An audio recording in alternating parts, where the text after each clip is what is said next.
Morning students, मेरा नाम है अशोक गुप्ता। मेरे यूट्यूब चैनल पर आप सभी का स्वागत है। आज मैं लेकर आया हूँ लेक्चर 59 और बच्चों आज के लेक्चर में मैं आपको क्लास 9th में चैप्टर 1 नंबर सिस्टम्स की एक्सरसाइज 1.5 करवाऊंगा। और बेटा आज की क्लास में हम इस एक्सरसाइज के पहले 3 सम कवर करेंगे। तो चलिए देखते हैं इसका पहला क्वेश्चन। फर्स्ट है classify the following numbers as rational और इरेशनल। हमें कुछ नंबर्स गिवन है तो हमें उसे क्लासीफाई करना है कि वो रैशनल है या इरेशनल है। तो बेटा एक्सरसाइज 1.1 और 1.2 में मैंने आपको अच्छी तरह समझा दिया है कि रैशनल नंबर क्या होते हैं और इरेशनल नंबर्स क्या होते हैं। अगर आपने अभी तक वो वीडियो नहीं देखी है तो आप मेरे इससे पिछली वाली वीडियो सभी देख लीजिए। तो पहला सम है उसका फर्स्ट पार्ट 2 माइनस रूट 5। तो बेटा देखिए यहाँ जो 2 है वो रैशनल है और जो रूट 5 है वो क्या है इरेशनल, और बीच में क्या है माइनस, यानी इन दोनों का डिफरेंस। तो आपने ध्यान रखना है रैशनल और इरेशनल नंबर का जो डिफरेंस होता है वो हमेशा इरेशनल नंबर होता है। तो इसका आंसर आएगा इरेशनल नंबर, और साथ में हम इसका रीजन लिखेंगे difference of rational and irrational number is an irrational number. उसके बाद है students second part 3 plus under root 23 bracket minus under root 23। तो सबसे पहले इसे सोल्व कर लेते हैं। ब्रैकेट को ओपन करेंगे तो 3 plus under root 23 minus under root 23। तो बेटा ये तो आपका हो गया कैंसिल आउट, तो क्या बचा 3, और 3 क्या है आपका रैशनल नंबर, क्योंकि हम इसे p/q फॉर्म में लिख सकते हैं। थर्ड है 2 रूट 7 डिवाइडेड बाई 7 रूट 7। तो बेटा यहां देखिए ऊपर है 2 रूट 7, नीचे है 7 रूट 7। तो देखिए रूट 7 से रूट 7 ये आपका कैंसिल आउट हो गया, तो क्या बचा 2/7, और 2/7 कैसी फॉर्म है p/q, तो ये क्या है आपका रैशनल नंबर। फोर्थ पार्ट है 1/√2। तो बेटा यहाँ देखिए ये न्यूमिरेटर है ये डिनोमिनेटर है। अगर हम 1 की बात करें न्यूमिरेटर की तो रैशनल है, √2 की बात करें डिनोमिनेटर की तो ये क्या है इरेशनल। बेटा अगर ऊपर रैशनल है नीचे इरेशनल है, यानी यहां पर हम क्या कर रहे हैं रैशनल नंबर की इरेशनल से डिवीजन कर रहे हैं। तो बेटा यहां से जो भी आंसर आएगा, जो कोसेंट आएगा वो हमेशा इरेशनल नंबर होगा। तो यहां लिखेंगे quotient of non zero rational and irrational number is an irrational number, कि रैशनल नंबर और इरेशनल नंबर से रैशनल नंबर को इरेशनल नंबर से डिवाइड करके जो भी कोसेंट आएगा वो हमेशा इरेशनल नंबर आएगा। बेटा मैंने यहाँ एक वर्ड लिखा है नॉन जीरो, तो इसका मतलब क्या है, ये आपका जो न्यूमिरेटर है ये है तो रैशनल नंबर, लेकिन ये नॉन जीरो होना चाहिए, यानी यह जीरो को छोड़कर और कुछ भी हो सकता है। क्योंकि बेटा अगर हम न्यूमिरेटर में जीरो लेंगे, देखिए जैसे मैंने यहाँ लिखा जीरो और नीचे क्या है आपका √2, तो देखिए जीरो भी क्या है रैशनल और √2 क्या है इरेशनल। लेकिन अगर हम जीरो को √2 से डिवाइड करेंगे तो जीरो आएगा, क्योंकि जीरो को तो आप किसी से डिवाइड कर लीजिए जीरो ही आएगा। अभी तो जीरो है वो तो रैशनल है, तो इसीलिए यहाँ पर जीरो नहीं होना चाहिए। अगर यहाँ जीरो है तो वो क्या बनेगा रैशनल, अदरवाइज ये क्या बनेगा आपका इरेशनल। लास्ट पार्ट है 2π। तो स्टूडेंट्स देखिए 2π जो 2 है ये होता है रैशनल नंबर, और बेटा जो पाई होता है पाई हमेशा इरेशनल नंबर होता है। तो रैशनल नंबर की हमने क्या की है इरेशनल नंबर से मल्टीप्लाई, जिसको बोलते हैं प्रोडक्ट। तो रैशनल और इरेशनल नंबर की जो प्रोडक्ट होती है वो हमेशा इरेशनल नंबर होती है। तो रीजन लिखेंगे product of non zero rational and irrational number is an irrational number. बेटा यहां भी मैंने क्या लिखा है नॉन जीरो रैशनल, यानी ये जो आपका 2 है रैशनल नंबर है ये नॉन जीरो होना चाहिए। क्योंकि अगर मैं यहाँ जीरो लिखूंगा तो देखिए जीरो अगर मैं लिख दूं और मल्टीप्लाई में क्या है पाई, तो जीरो को तो आप किसी से मल्टीप्लाई कीजिए जीरो ही आएगा, और जीरो क्या है रैशनल। तो इसका मतलब क्या है जीरो को छोड़ के कोई भी रैशनल नंबर हो सकता है और मल्टीप्लाई में कोई भी इरेशनल नंबर हो, तो उनकी जो प्रोडक्ट होगी वो क्या होगी इरेशनल नंबर। तो बेटा ये था हमारा क्वेश्चन नंबर 1। क्वेश्चन नंबर 2 है simplify each of the following expressions. तो बेटा हमें यहाँ कुछ एक्सप्रेशंस गिवन है, हमें इसे क्या करना है सिंप्लीफाई करना है। तो देखिए बेटा फर्स्ट पार्ट है 3 प्लस √3 इंटू 2 प्लस √2। तो बेटा यहाँ ब्रैकेट में 3 प्लस √3 है, यहाँ ब्रैकेट में 2 प्लस √2 है। तो इसका मतलब क्या है इस एक्सप्रेशन को हमें इस एक्सप्रेशन से मल्टीप्लाई करना है। तो देखिए बेटा मल्टीप्लाई करने का मेथड तो वही रहेगा जो आप 8th क्लास में सीखते आए हैं। तो पहले हम इस 3 की पूरी ब्रैकेट से मल्टीप्लाई करेंगे, फिर इस √3 की पूरी ब्रैकेट से। 3 मल्टीप्लाई, ये जो भी ब्रैकेट में लिखा हुआ इसे आप यहां लिखेंगे 2 प्लस √2। अब यहां लिखेंगे √3 और मल्टीप्लाई में पूरी ब्रैकेट। अब इसे हम सोल्व करते हैं, ब्रैकेट को ओपन करेंगे तो बेटा देखिए 3 × 2 तो ये हो जाएगा 6। अब बेटा ध्यान रहे यहाँ 3 को 2 से करेंगे तो 6 हो जाएगा, लेकिन 3 को √2 से करेंगे तो 6 नहीं होगा, क्योंकि बेटा इस 3 के ऊपर अंडर नहीं है, यहाँ 2 के ऊपर अंडर है। तो ये जो दोनों टर्म्स है वो अनलाइक है। मैं यहाँ आपको रफ में बता देता हूँ, अगर आप 3 को 2 से करते हैं तो 6 आ जाएगा, लेकिन अगर आप 3 को √2 से करेंगे तो यहाँ पर 6 नहीं होगा, यहाँ पर क्या होगा 3√2, बिकॉज ये दोनों क्या है अनलाइक टर्म्स।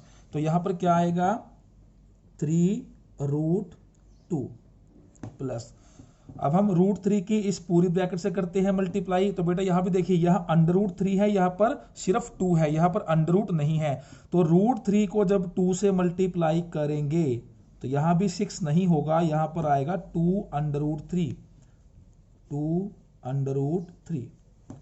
अब नेक्स्ट √3 को जब √2 से करेंगे, अब बेटा ये आपका 6 बन जाएगा, क्योंकि इसके ऊपर भी अंडर है, इसके ऊपर भी अंडर है, तो ये बन जाएगा √6। अब बेटा इसमें हम ये देखेंगे, हमने मल्टीप्लाई तो कर दी है कि कोई टर्म्स ऐसी है जो आपस में ऐड हो सकती है तो उन्हें हम ऐड करेंगे। और बेटा देखिए आप 8th क्लास में अलजेब्रा पढ़कर आए हैं, जैसे x में x ऐड होगा, x में कभी भी y ऐड नहीं होता। अगर मैं x में x ऐड करूं तो 2x होगा, लेकिन अगर मैं x में y ऐड करूं तो ये x प्लस y ही रहेगा। तो यही आपने यहां देखना है, अगर कोई लाइक टर्म्स है तो उसे तो हम ऐड कर देंगे, अगर लाइक टर्म्स नहीं है तो उसे हम ऐड नहीं करेंगे। देखिए बेटा ये 6 है, यहाँ अंडर नहीं है, यहाँ अंडर है, यहाँ अंडर है, यहाँ अंडर है, तो ये जो 6 है ये तो किसी के साथ ऐड नहीं होगा। अब बेटा अंडर के अंदर कौन से नंबर ऐड होते हैं वो आपने ध्यान रखना है। अगर अंडर के अंदर की वैल्यू सेम है, जैसे यहाँ √2 है और यहाँ 3√2 है, देखिए यहाँ अंडर के अंदर क्या है 2 और यहाँ भी अंडर के अंदर क्या है 2, तो ये दोनों ऐड हो जाते हैं। लेकिन यहाँ देखिए यहाँ अंडर के अंदर क्या है 2, यहाँ अंडर के अंदर क्या है 3, यहाँ अंडर के अंदर क्या है 6, यानी ये सभी की सभी जो टर्म्स है वो अनलाइक है, कोई भी टर्म्स किसी के अंदर ऐड नहीं होगी, ये आपने ध्यान रखना है। इट मींस ये इससे ज्यादा सिंप्लीफाई नहीं होगा, यही हमारा आंसर आ गया। इसके बाद है पार्ट नंबर 2, 3 प्लस √3, 3 माइनस √3। तो पहले तो बेटा हम इसको इसी तरीके से करेंगे, पहले 3 के साथ ये पूरी ब्रैकेट, फिर √3 के साथ पूरी ब्रैकेट, 3 माइनस √3 प्लस √3, 3 माइनस √3। अब इसे करते हैं सिंप्लीफाई, 3 को 3 से करेंगे तो 9 हो जाएगा, क्योंकि दोनों लाइक है। 3 को √3 से करेंगे तो 3√3 आ जाएगा। √3 को 3 से करेंगे तो यहां आ जाएगा 3√3। अब बेटा यहां देखिए जब इसको इससे मल्टीप्लाई करोगे तो आपने इसके साथ जो साइन है उसको भी ध्यान रखना है। देखिए प्लस का √3 है, इसको हम मल्टीप्लाई कर रहे हैं माइनस √3 से, तो मल्टीप्लाई जब भी करते हैं तो प्लस माइनस हमेशा माइनस होता है। अब बेटा देखिए यहाँ रफ में समझिए आप, √3 को √3 से करेंगे तो मैंने बताया था अगर दोनों के ऊपर अंडर है तो वो लाइक है, तो ये 9 हो जाएगा, तो यहां क्या बन जाएगा √9। और बेटा जो √9 होता है इसकी वैल्यू क्या होती है 3, ये आप 8th में कर चुके हैं। तो बेटा जब भी आप ध्यान रखिए, जब भी आप किसी अंडर को सेम वैल्यू को सेम से मल्टीप्लाई करेंगे तो सेम ही आएगा। अगर आप √3 को √3 से करते हैं तो 9 बनेगा और 9 का 3 हो जाएगा।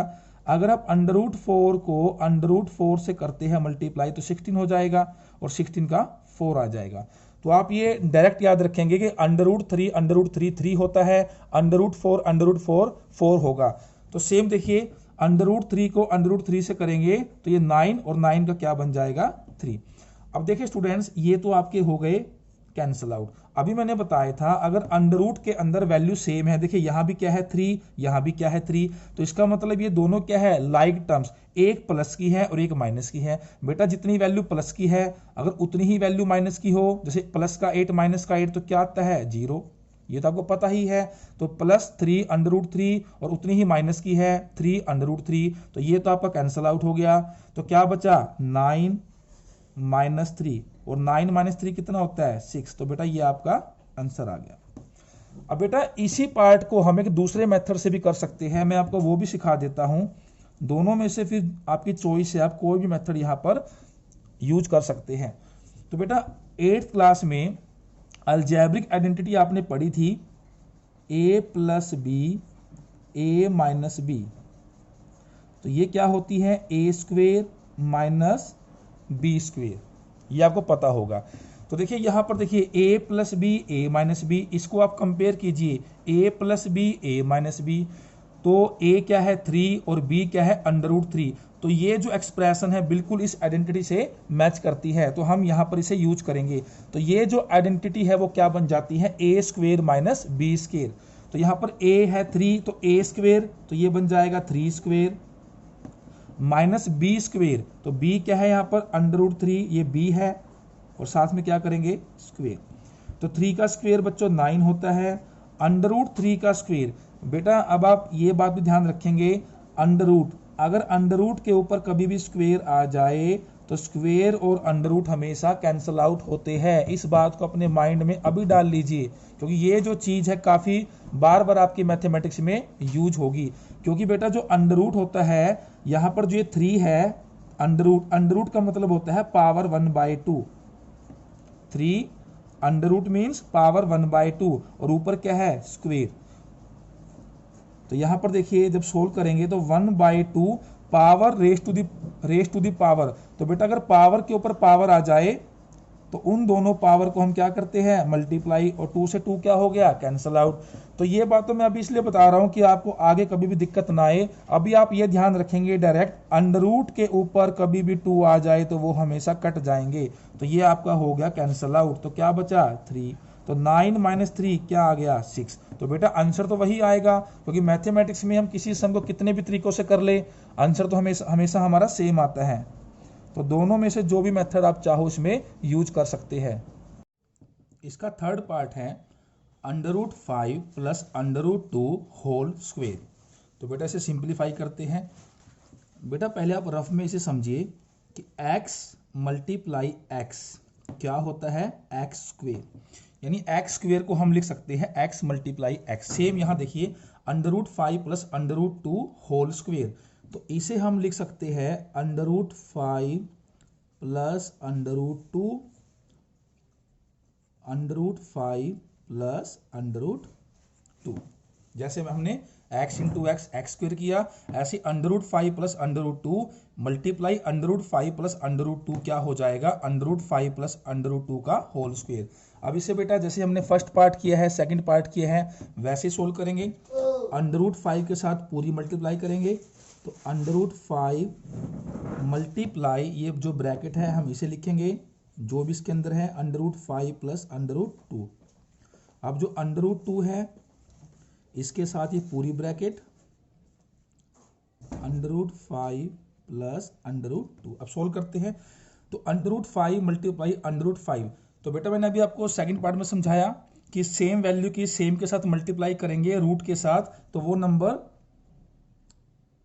वही नंबर आपका आ जाएगा। तो √5 क्या होता है 5।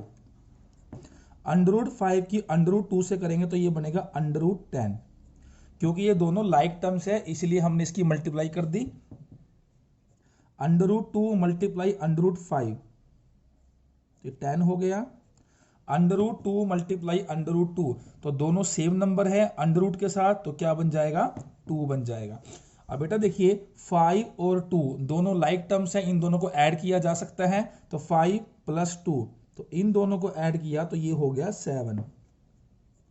फिर बेटा मैंने बताया था अगर अंडर के अंदर सेम वैल्यू है, यहां भी 10 है यहां भी 10 है, तो वो दोनों लाइक होती है और उन दोनों को हम ऐड कर सकते हैं।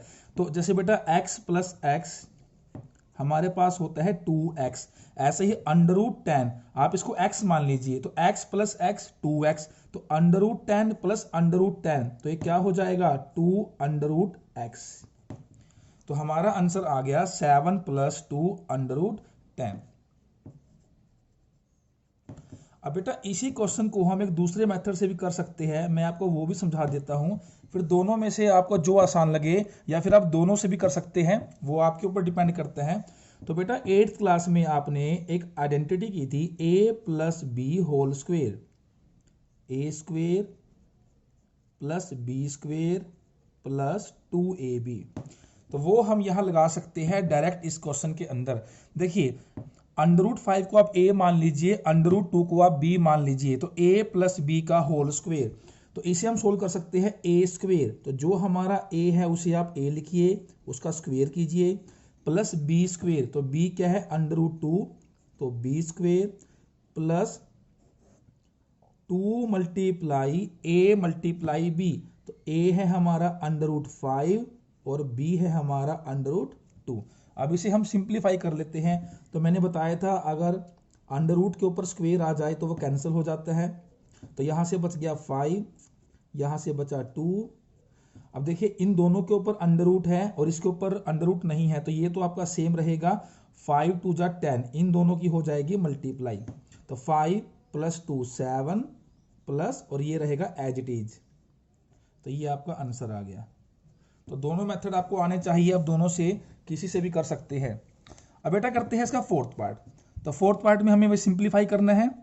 तो √5 के साथ ये पूरी ब्रैकेट हम लेंगे, √5 multiply complete bracket, next minus √2 complete bracket. अब इसे सोल्व करते हैं। √5 5 हो जाएगा, 5 2 जा यहाँ 10 हो जाएगा, √2 मल्टीप्लाई √5 ये 10 हो जाएगा, माइनस प्लस माइनस, तो √2 मल्टीप्लाई √2 ये आपका 2 हो जाएगा। तो स्टूडेंट देखिए ये दोनों लाइक है, तो 5 माइनस 2 ये तो आपका 3 हो गया, और ये दोनों आपके हो गए कैंसिल आउट, क्योंकि दोनों लाइक टर्म्स है, उतनी ही प्लस की है उतनी ही माइनस की है। तो हमारा आंसर क्या आया 3। अब बेटा ये क्वेश्चन भी हम एक दूसरे मेथड से कर सकते हैं। अभी हमने सेकंड पार्ट में एक आइडेंटिटी यूज की थी a minus B A plus B, उसको हम यहां यूज कर सकते हैं। तो ये किसके इक्वल था, a square minus B square. आपको ये डायरेक्ट बच्चों याद भी होनी चाहिए। तो देखिए तो यहाँ a minus B A plus B, तो a क्या है √5 और b क्या है √2। तो ये जो आइडेंटिटी है वो क्या कहती है, a square minus B square. वही हम यहाँ करेंगे। तो जितना a है उसका स्क्वेयर कर दीजिए, जितना b है उसका स्क्वेयर कर दीजिए, तो ये हो जाएगा कैंसल आउट। तो यहाँ से बचा 5 और यहाँ से 2, तो 5 माइनस 2 3। तो स्टूडेंट्स ये था हमारा क्वेश्चन नंबर 2। क्वेश्चन नंबर 3 की स्टेटमेंट है, recall pi is defined as the ratio of the circumference से C of a circle to its diameter से D, that is pi is equal to C by D. ये कहता है कि याद कीजिए कि जो पाई को डिफाइंड किया जाता है वो किया जाता है सर्कल की सर्कमफ्रेंस को अगर उसके डायमीटर से डिवाइड कर दिया जाए, तो पाई हमेशा क्या होता है बेटा c बाई डी। वैसे आपने शायद 8th में ये बात पढ़ी होगी, अगर आपने नहीं भी पढ़ी है तो बेटा अब आप ध्यान से सुन लीजिए। पाई को हमेशा डिफाइन किया जाता है सर्कल की सर्कमफ्रेंस बाय उसी सर्कल की डायमीटर।